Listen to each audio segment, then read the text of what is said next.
Abra sua Bíblia em Atos capítulo 2, verso 14. Atos 2, 14. Hoje, eu particularmente gosto muito desse texto, não que eu não goste de outros, mas é um texto que sempre quando eu leio ele eu fico muito empolgado. E aliás, é a primeira vez, eu já usei algumas partes dele em outras pregações, mas especificamente é a primeira vez que eu vou pregar ele. Estou muito feliz de pregar ele. Semana passada nós estávamos falando do período de Pentecostes, quando o Espírito Santo desceu de forma poderosa sobre os apóstolos e aqueles homens que estavam ali reunidos.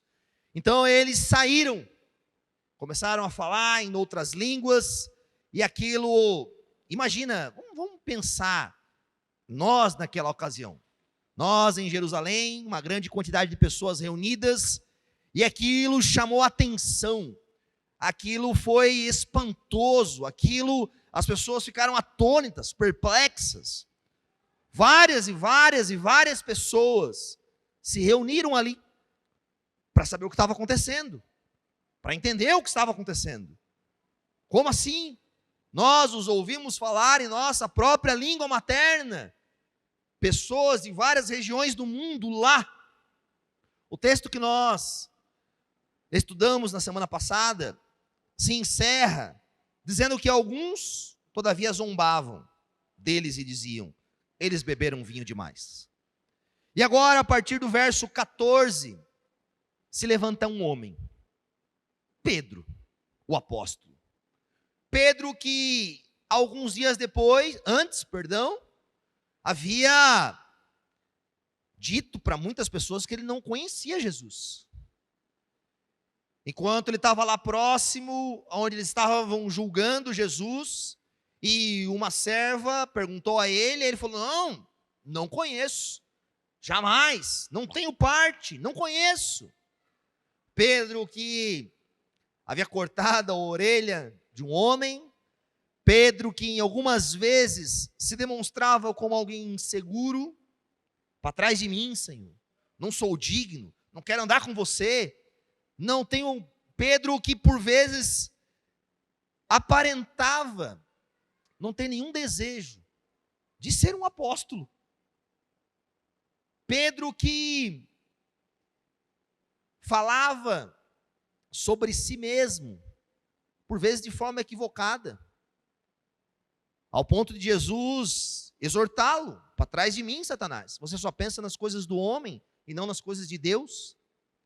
Esse homem, que aparentemente era uma pessoa que tinha as dificuldades como nós, agora, diante daquela multidão que zombavam alguns, ele se levantou.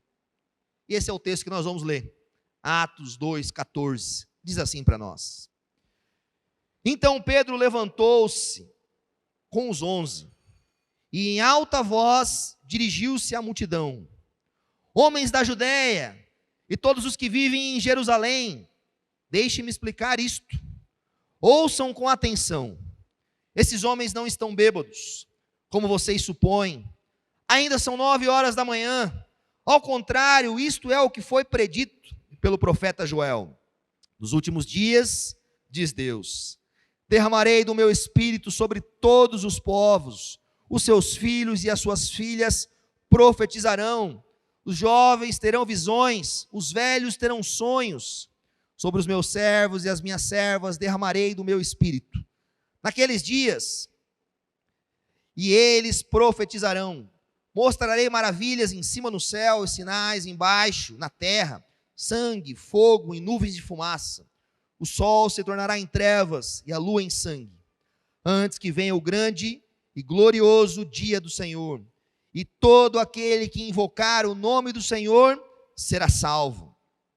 Israelitas, ouçam essas palavras.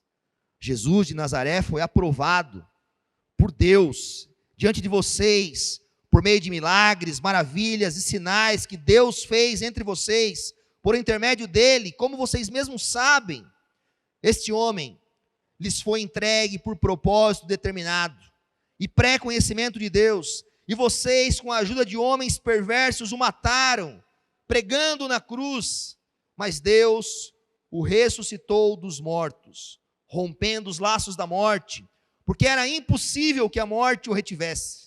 A respeito dele, disse Davi: eu sempre vi o Senhor diante de mim, porque ele está à minha direita, não serei abalado, por isso o meu coração está alegre, a minha língua exulta, o meu corpo também repousará em esperança, porque tu não me abandonarás no sepulcro, nem permitirás que o teu santo sofra decomposição.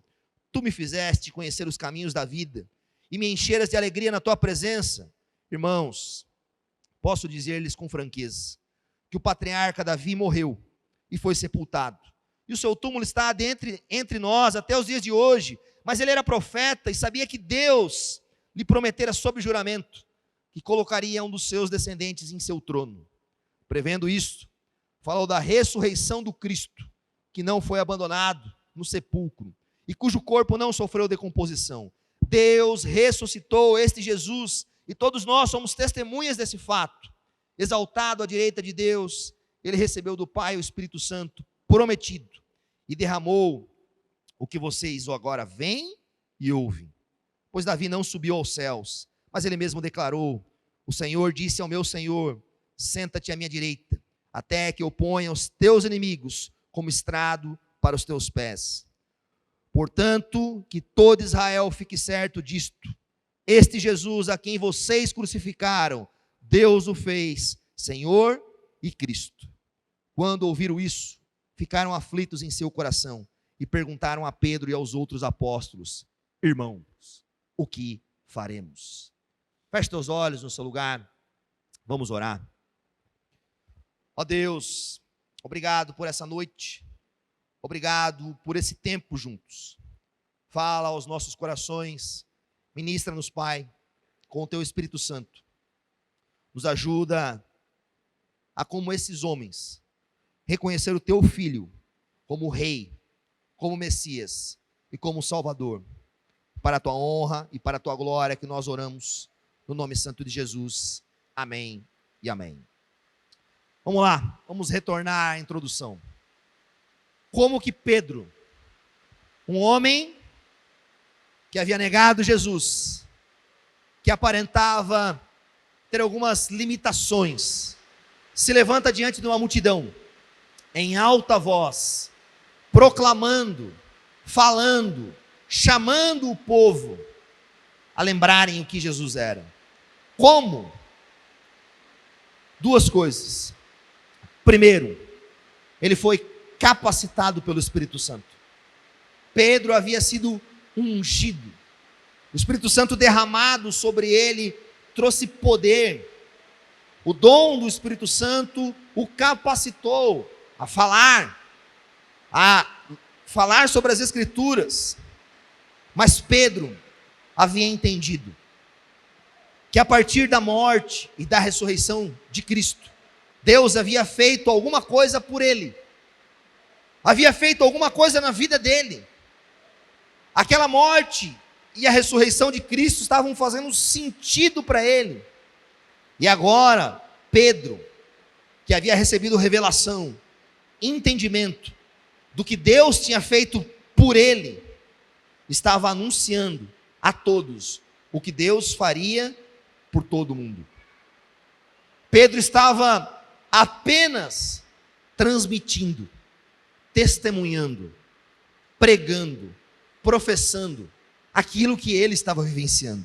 Ele havia sido impactado pelaquela mensagem, ele havia sido transformado pela obra de Cristo, ele havia tido revelação de quem Cristo era, do Messias, do enviado, e agora ele se levanta e fala à multidão. Pedro havia recebido o perdão dos seus pecados, havia entendido a misericórdia e a graça de Deus, e agora Pedro está oferecendo, está afirmando, está demonstrando isso diante de todos, que o mesmo Deus que havia dado isso a ele, poderia fazer isso por todos. É interessante que antes de Pedro pregar, houve milagres, sinais, línguas de fogo, o povo falando em línguas, muitas coisas acontecendo. Mas o milagre trouxe a multidão, atraiu a multidão. Mas o milagre não transformava a multidão. A multidão precisava dos milagres, talvez, para ser uma porta aberta, para eles virem até ali. Mas os milagres não eram o evangelho. Os milagres eram os sinais, eram maravilhas. Mas eles precisavam ouvir do evangelho. E Pedro inicia a sua pregação, o seu sermão, lembrando a eles da profecia de Joel. Joel, um profeta no Antigo Testamento, e Pedro, a partir do verso 17, começa a citar um trecho do livro de Joel, que qual era a ênfase? O que Joel estava falando? Joel estava anunciando acerca dos últimos dias. Pedro não estava pregando para uma multidão leiga sobre as coisas de Deus. Quando nós lemos o capítulo 2, anteriormente, na semana passada, nos fala que nesse dia de Pentecostes, existia uma multidão de homens tementes a Deus, reunidos em Jerusalém. Esses homens tementes a Deus, eles conheciam o Antigo Testamento. Eles conheciam Joel, as profecias, as palavras. Eles conheciam o rei Davi, que Pedro cita aqui. Eles conheciam as promessas de Deus e várias coisas. E Pedro então começa a pregar, não com base apenas em coisas esotéricas ou coisas que ele achava. A pregação de Pedro é bíblica, é extremamente bíblica. Ele vai recorrer ao Antigo Testamento. Ele está diante daqueles homens tementes a Deus, que conheciam a palavra de Deus, os profetas, os salmos, e ele vai então relembrá-los, vai trazer a eles um entendimento sobre essas coisas, começando com Joel, falando sobre os últimos dias. Pedro estava deixando claro para eles, presta atenção, e isso é até importante para nós. Quando começou o período dos últimos dias? Após a ascensão de Jesus. Nós estamos nos últimos dias. É interessante que nós vivemos isso há 2000 anos, não é verdade? Por vezes a gente perdeu um pouco dessa perspectiva dos últimos dias.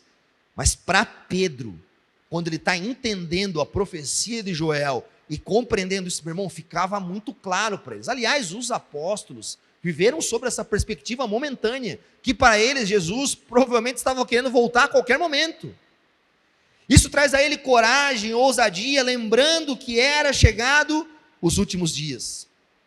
E a profecia de Joel fala algo muito interessante. Nos últimos dias, diz Deus, derramarei o meu espírito sobre todos os povos. Sobre todos os povos. Não havia mais distinção de idade, de nacionalidade, de status social, de capacidade intelectual, de profetas, de sacerdotes, de levitas, de homens exclusivos.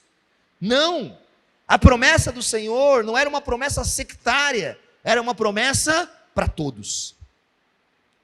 E isso tinha levado os homens a zombarem, porque de repente, diante daquela manifestação, tinham pessoas de todas as classes sociais, de todas as etnias, de todos os povos, de todas as línguas, gente grande, pequena, velho, crianças, profetizando, falando, porque estava se cumprindo a promessa de Deus, que todos, sem exceção, todos poderiam receber o Espírito de Deus. Isso é uma dádiva. Pedro está pegando aqueles homens, talvez, que eram incrédulos, que se achavam melhores do que os outros, está dizendo, meus irmãos, presta atenção, Joel falou sobre isso, sobre os meus servos e as minhas servas, derramarei do meu espírito. Imagina aqueles judeus sábios, aqueles judeus eloquentes, vendo os servos, os escravos, os pequenos, os pescadores. Lembra do texto semana passada? Eles se perguntaram, não são todos estes galileus? Porque os galileus, eles viviam numa região pequena, pobre, desprovida de valor. Mas Deus não estava fazendo acepção de pessoas. Deus estava derramando sobre todos do seu Espírito. Ali em Joel, está se marcando a profecia de Joel como o início da nova aliança, desse novo tempo, desse novo momento. E Pedro então está se levantando, anunciando isso. Pedro não estava pregando para agradar o povo, para entreter o povo. Ele disse ao povo, de forma muito clara, categórica, que aquelas coisas haviam sido ditas por Deus. A ênfase de Pedro está nas Escrituras. Pedro está trazendo a eles isso. Mas antes de Pedro falar sobre perdão, Pedro estava apresentando que eles eram culpados disso. Antes de Pedro falar sobre cura, Pedro estava apresentando àquela multidão a doença, o problema. Antes de falar sobre a redenção, sobre salvação, Pedro estava apresentando o pecado deles. E Pedro inicia a sua pregação falando acerca das promessas de Deus. Ouçam essas palavras. Jesus de Nazaré foi aprovado diante de Deus. Diante de Deus. Os profetas falavam dele, o salmista falava dele. Vamos se colocar no lugar daquele povo. Aquele povo ansiava as promessas de Deus serem cumpridas. Os judeus, infelizmente, até hoje, esperam que algumas promessas de Deus sejam cumpridas, mas elas já foram cumpridas lá atrás. Eles anseiam hoje pelo Messias que já veio há 2000 anos. Pedro está trazendo aqueles israelitas conhecedores das promessas do Messias, das verdades de Deus, dizendo para eles que havia chegado o cumprimento dessas promessas. E fala claramente a eles: este homem, Jesus Cristo, lhes foi entregue por propósito pré-determinado, pelo pré-conhecimento de Deus. Vocês, israelitas, que tanto anseiam por isso, que tanto esperam por isso, isso aconteceu. Isso aconteceu diante de vocês. As promessas de Deus foram cumpridas. Isso que vocês estão vendo hoje é o que Joel anunciava, é o que Davi previu. As promessas de Deus estão sendo efetivadas diante da vista de todos vocês. E Pedro, ao falar do cumprimento das promessas, fala para eles que eles eram indesculpáveis. Por quê? Porque eles conheciam as promessas. E uma das promessas é que o Messias faria sinais e maravilhas. Que o Messias daria vista aos cegos, que o Messias levantaria os mancos, que o Messias ressuscitaria os mortos, que o Messias pregaria às multidões, que o Messias seria morto, e seria morto por eles mesmos, mas seria ressuscitado. Pedro, quando apresenta as promessas a eles, fala dos sinais de Jesus. Por quê? Porque Pedro está pregando a uma multidão que sabia o que Jesus tinha feito. Meu irmão, João vai dizer no seu evangelho que Jesus fez tantos milagres naquele período, que se nós escrevêssemos todos os milagres, não caberia em todo o papel suficiente. Nós pregamos sobre o livro de Marcos algum tempo atrás. Você lembra em Marcos que Jesus chegava em algumas cidades e curava todo o povo? Você acha que os sinais e as maravilhas e os milagres de Jesus não eram conhecidos por aquele povo?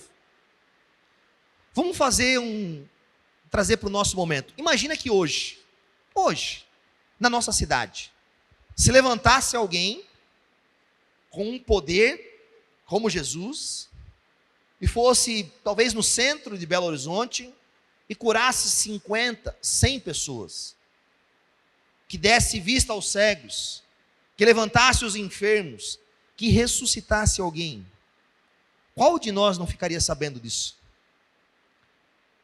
Essas notícias, correram por todos os povoados. Por isso que Pedro fala, como vocês mesmos sabem. Vocês sabem disso. Vocês sabem que ele havia feito esses milagres, essas maravilhas. Por que Pedro está falando isso? Porque isso os tornava culpados de não terem reconhecido Jesus. Porque a palavra falava que o Messias ia fazer isso. E eles estavam diante desse testemunho, diante dessa realidade, e não haviam reconhecido. Pedro fala da morte de Jesus Cristo. Pedro fala que Jesus havia sido entregue por um propósito pré-determinado por Deus, mas vocês. Imagina Pedro se colocando diante daqueles homens. Vocês. Pedro está deixando muito claro. Vocês, com a ajuda de homens perversos, o mataram e o pregaram numa cruz. Vocês não reconheceram. Vocês não entenderam os sinais. Vocês, israelitas, que conhecem as profecias, que conhecem as promessas de Deus, que ansiavam pelo Messias, vocês, diante deles, levado pela perversidade do coração de vocês, vocês se tornaram tão maldosos que vocês mataram o Messias de vocês. Vocês os pregaram numa cruz. Se coloquem no lugar daqueles israelitas que ansiavam pelas promessas, que falavam constantemente da vida do Messias, que liam os salmos todas as semanas nas sinagogas, que liam as promessas, que liam os profetas, que esperavam pelo cumprimento das promessas. Pedro está dizendo para esses homens que a promessa foi cumprida, mas que eles mataram o Messias. Que eles haviam, por causa da perversidade do homem. Isso é uma realidade, até nos dias de hoje. A perversidade chega a tão extremo que as pessoas têm ódio de Deus, do Filho de Deus, do Messias enviado. O apóstolo Paulo vai falar que os homens, por causa disso, afogavam a verdade de Deus. Não querem ouvir, não querem conhecer, e foi isso que esses homens fizeram. E Pedro não está aliviando. Pedro está dizendo: a culpa é de vocês. Vocês fizeram isso. Mas Pedro continua a pregação, dizendo que Deus o ressuscitou dos mortos, rompendo os laços da morte. Por que Jesus ressuscitou? Porque Deus ressuscitou Jesus. Por quê? Por que Pedro está falando isso para eles? Por que Pedro está deixando claro acerca da ressurreição? Porque eles estavam enganados. Eles achavam que Jesus era o quê? Um blasfemo, um pecador, que se autodizia Deus. Jesus foi condenado, porque ele foi condenado como um blasfemo, que dizia ser filho de Deus, e que dizia ser o próprio Deus, e essa foi a condenação dos judeus sobre eles. Mas Deus o ressuscitou dos mortos. Por quê? Porque enquanto aqueles homens decidiram que Jesus era pecador, na ressurreição, Deus mostrou que Jesus não era pecador. Enquanto eles mataram achando que estavam certos, coesos, tomando a decisão correta, Deus o ressuscitou dos mortos, rompendo os laços da morte, porque era impossível que a morte o detivesse, porque Jesus não era pecador. Porque Jesus era santo, e a morte era destinada somente àqueles que pecaram, mas Cristo nunca pecou. Pedro está deixando claro para eles que a decisão deles, que o julgamento deles estava totalmente equivocado, e que o julgamento de Deus era diferente do julgamento deles. Presta atenção no peso que Pedro está jogando sobre eles.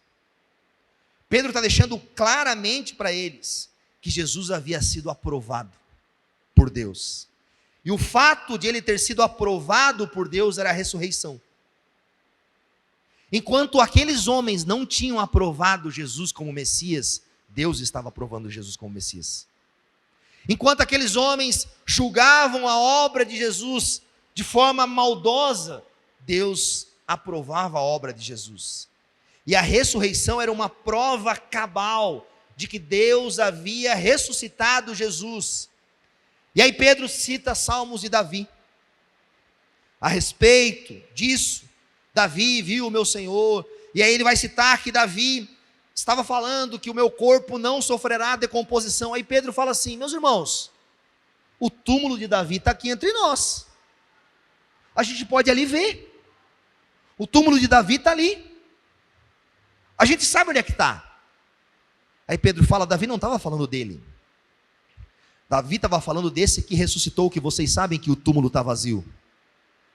Meus irmãos, vocês já acham que a história de um homem ter ressurreto naquele tempo não havia corrido aquela multidão? Isso fazia 50 dias apenas da ressurreição de Cristo. Todos naquela região provavelmente haviam conhecido essa história. Todos. E Pedro está dizendo para eles que Davi, como um profeta, anunciou que alguém, que não era ele mesmo, mas que Deus estava apontando para alguém. E sabe o que Davi fala no texto? E Pedro vai afirmar isso, que Davi era profeta, e sabia que Deus prometera sob juramento, que colocaria um dos seus descendentes no trono. Presta atenção. Sabe o que Pedro está falando àquele povo? Esse Jesus que vocês mataram, que é o Messias enviado, que as promessas apontavam para ele, esse Jesus, quando foi ressurreto por Deus, quando foi levantado dos mortos e foi levado ao céu, ele sentou no trono de Davi por toda a eternidade. Ele é o rei de vocês. Ele é o rei de vocês. Esse Jesus a quem vocês crucificaram, Deus o fez Senhor e Cristo. Está entendendo a apresentação que Pedro está fazendo àqueles homens, de que Jesus Cristo de Nazaré, o Messias, era o legítimo rei deles. Era o rei deles. Ele é o rei de vocês. Ele é o prometido. Ele é a raiz de Davi. Ele é o príncipe dos príncipes. Ele é o rei do universo. Nós somos testemunha disso, de vê-lo ressuscitado, exaltado à direita de Deus. Ele recebeu do Pai o Espírito Santo prometido e agora derramou sobre vocês o que vocês veem e ouvem. Essa é a pregação de Pedro. A pregação sobre Jesus, sobre a vida de Jesus, sobre a morte de Jesus, sobre a ressurreição de Jesus, sobre a ascensão de Jesus, mas acima de tudo sobre o Rei Jesus, que ao voltar dos mortos foi apresentado como Rei de toda a terra, como o Rei deles. E Pedro está dizendo para eles claramente que vocês crucificaram o Senhor e Cristo. A resposta daqueles homens não foi uma senão: o que faremos? O que faremos? O texto fala que quando eles ouviram isso, ficaram aflitos no seu coração e se perguntaram a Pedro e aos apóstolos: irmãos, o que faremos? Essa é uma resposta que todos nós temos que dar diante do Evangelho. Essa é uma resposta que todos nós devemos dar diante da pregação do Evangelho. O que faremos ao ouvir o Evangelho? O que faremos a entender quando entendemos que Jesus não é só um profeta, que Jesus não é só um fazedor de milagres, que Jesus não é só um homem que viveu na Judéia no primeiro século, há 2000 anos atrás, e movimentou alguns homens e uma multidão? Qual é a resposta que damos ao saber que Jesus está assentado no trono do universo, à direita de Deus? A pergunta daqueles homens é lícita. Quando Pedro apresenta a eles, eles têm uma reação sincera. a palavra de Deus. Essa aflição no coração deles é obra do Espírito Santo. O Espírito Santo estava agindo neles, levando eles ao quê? A terem convencimento dos seus pecados.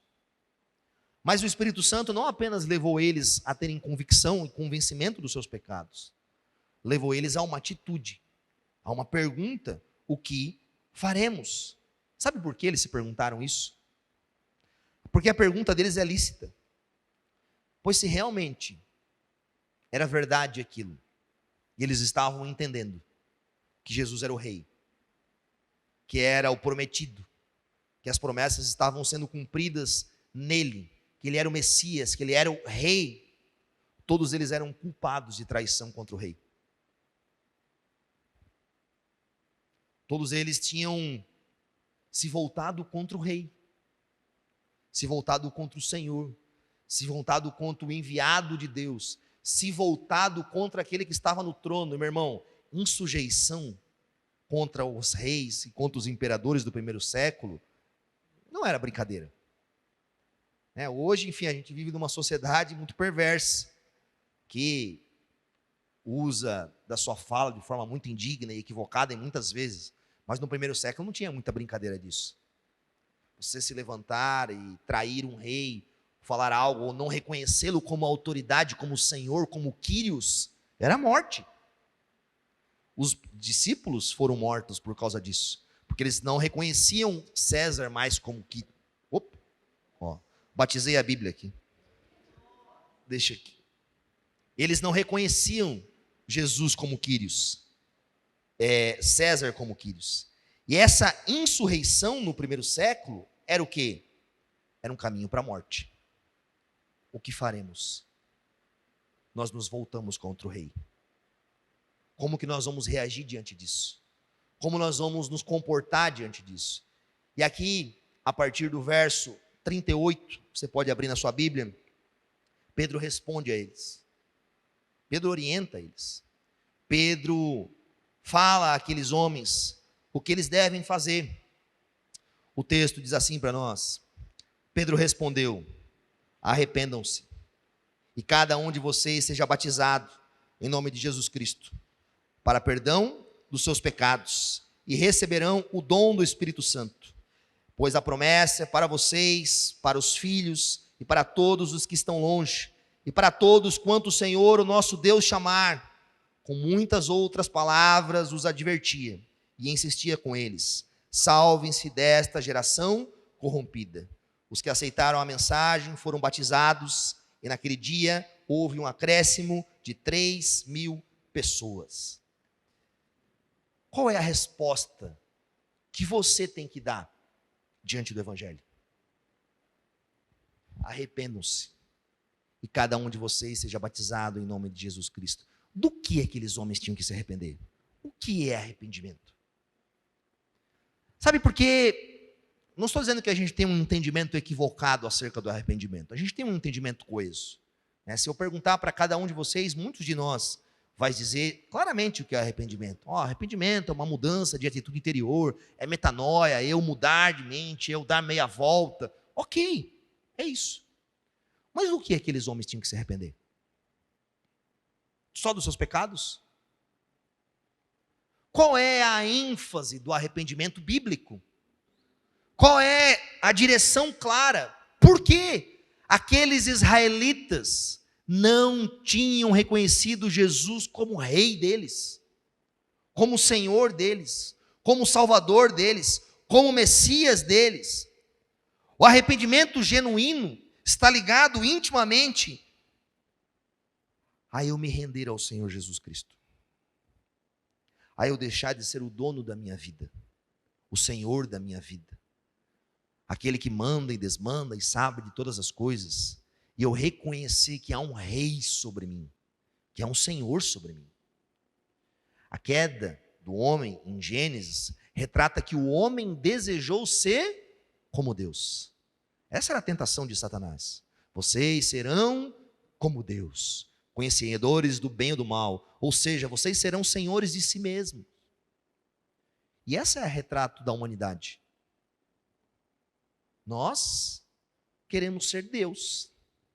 queremos ser senhores, queremos ser autônomos, queremos ser donos, queremos determinar o que vai acontecer amanhã, depois, queremos ter o controle de todas as coisas, mas nós somos pó, somos criatura, somos passageiros, não podemos acrescentar um dia sequer na nossa vida, nós não somos isso.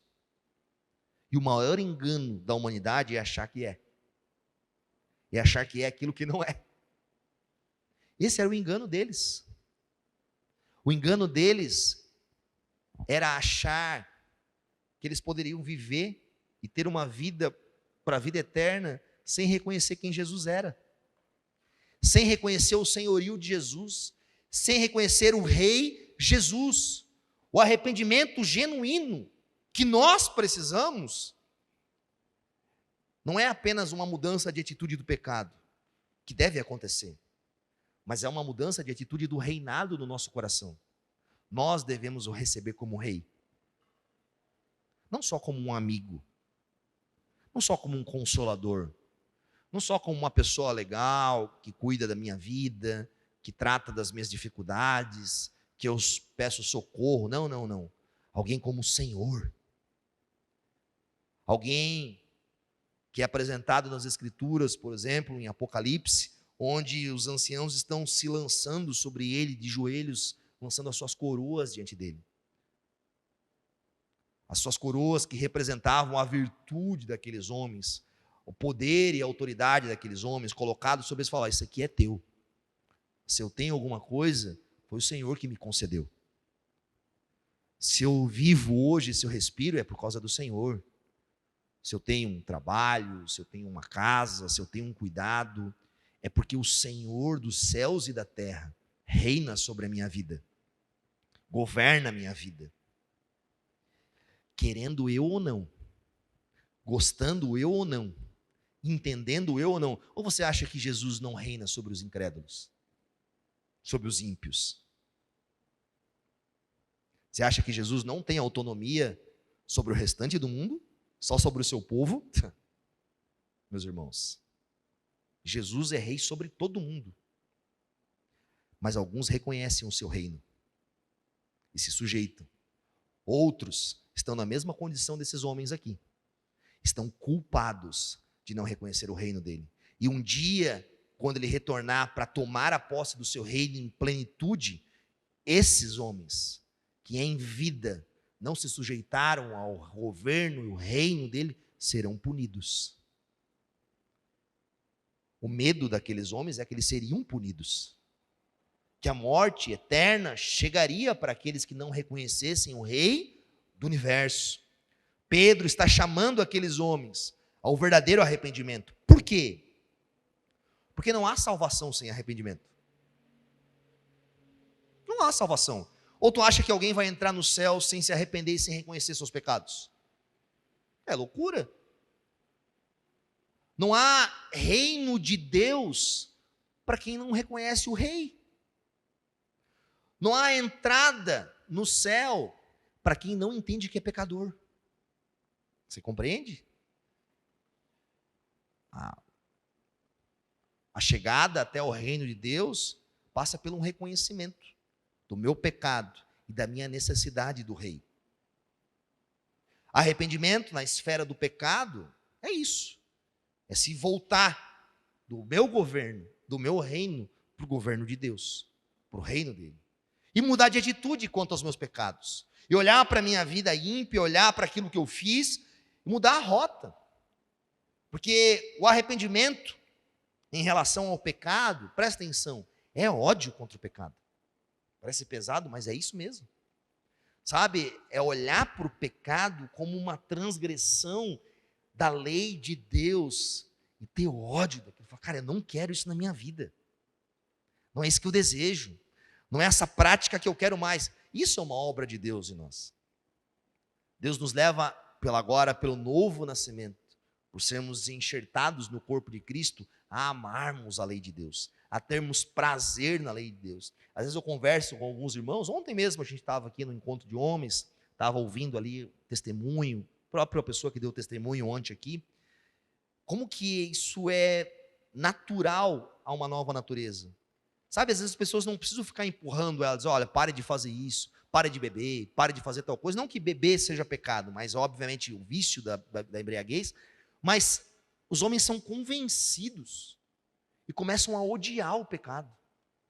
Começam a olhar para essas práticas e falar, cara, eu não quero mais isso. E Pedro está orientando eles a se arrependerem de não terem reconhecido o Senhor Jesus Cristo. E lembrarem que eles eram pecadores, que eles mesmos haviam matado Jesus Cristo. E esse era o caminho deles. E Pedro os chama ao batismo.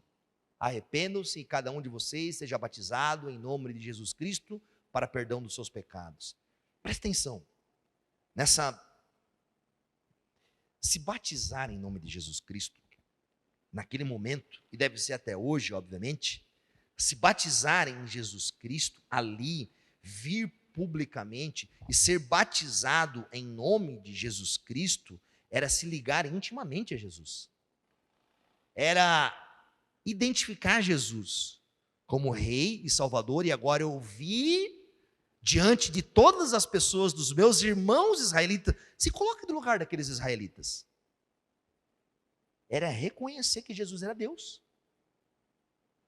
Era manifestar aquilo publicamente. Era se colocar ali diante daquele povo, demonstrando por meio desse sinal visível, em obediência, um símbolo claro de identificação com Jesus Cristo. O batismo é essa demonstração pública, externa, daquilo que aconteceu em nós. Por que nós devemos nos batizar? Por quê?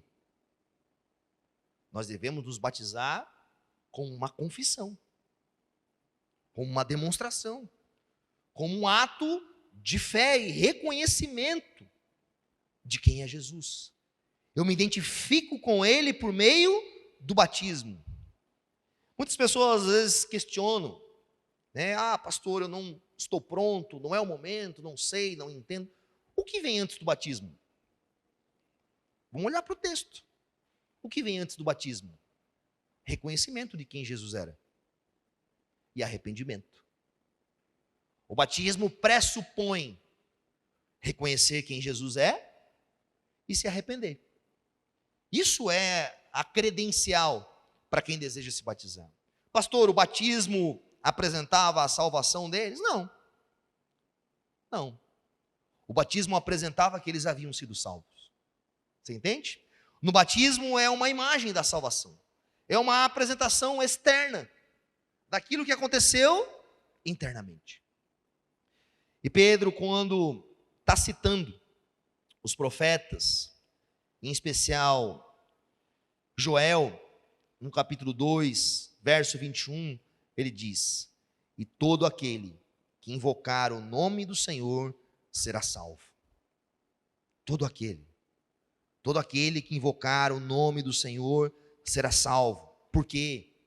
Porque Cristo não havia sido crucificado porque Judas o traiu, porque os judeus o entregaram a Pilatos, porque Pilatos o sentenciou, porque os soldados o pregaram na cruz. Não, não, não. Cristo havia sido crucificado porque Deus, em sua glória, havia entregue o seu Filho por amor a nós. Cristo havia sido crucificado porque ele se ofereceu voluntariamente como um sacrifício pela nossa perversidão, pelos nossos pecados. Foi na cruz que Deus provou de forma eloquente e majestosa o amor por nós e o repúdio ao pecado. A cruz de Cristo é uma expressão clara aonde a paz se une à justiça, aonde Deus demonstra de forma majestosa de que Ele odeia o pecado, que o pecado é ruim e que a justiça deve ser exercida sobre o pecado, mas que a justiça que deveria ser exercida pelo seu pecado, pelo meu pecado, foi exercida em Cristo. Deus derramou da sua ira para justificar aqueles que eram o destino da sua ira. Nós estávamos sob o destino da ira de Deus.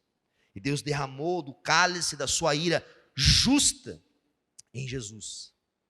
Por isso que o apóstolo Pedro, ao fim, está dizendo a eles, está advertindo a eles, está falando: salve-se dessa geração pecadora. Por isso que Pedro diz: olha, essa promessa é para vocês, mas não é só para vocês, é para os seus filhos, é para os que estão longe, é para quanto o Senhor, o nosso Deus, chamar. Essa promessa é para nós hoje. Essa promessa é para todos aqueles que entendem que, presta atenção, Jesus não morreu só pelo pecado daqueles homens lá. Ele morreu pelos nossos pecados. Quando o ato da cruz é consumado, é um ato eterno. Os seus pecados também estavam naquela cruz. O sangue derramado por Jesus não era só para aqueles homens que semanas antes estavam gritando: crucifica-o, crucifica-o, blasfemo. A crucificação de Cristo é por mim e por você. Mas não só para que a gente ache bonito, não só para que a gente ache legal, para que todo aquele que olhar para Jesus, para que todo aquele que olhar para aquele que foi levantado no madeiro, também tenha as suas feridas e os seus pecados perdoados. Mas não só isso, para que nós olhemos para aquela cruz e vemos que lá, naquela dor, naquela tristeza, também era a coroação do nosso rei. Ali ele estava sendo apresentado como o rei do universo, para que todo aquele que nele crê não pereça, mas tenha a vida eterna. Feche teus olhos no seu lugar. Quero te convidar a refletir um pouco sobre isso nesse tempo. Sabe, quem é Jesus para você? Talvez nós sejamos como esses homens, não que crucificamos Jesus pessoalmente, mas que não o temos como a Bíblia nos chama a ter. A Bíblia nos chama a reconhecermos Jesus como Messias e como Salvador, como Rei sobre a nossa vida. A religiosidade não é uma porta para o céu. A sujeição ao Cristo da glória e o reconhecimento que Ele é o Rei, que Ele é a porta, Ele é o caminho, e Ele nos dá a possibilidade de entrarmos no reino de Deus por Ele mesmo. Talvez seja a noite de você evidentemente confessar e colocar isso diante de Deus, de olhos fechados e cabeça baixa. Quero orar por você. Você não vai precisar se levantar, se manifestar, mas ore você no seu lugar.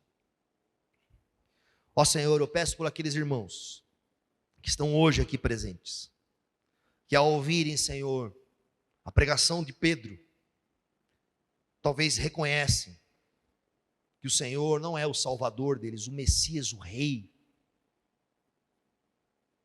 Leva-os aos teus pés essa noite.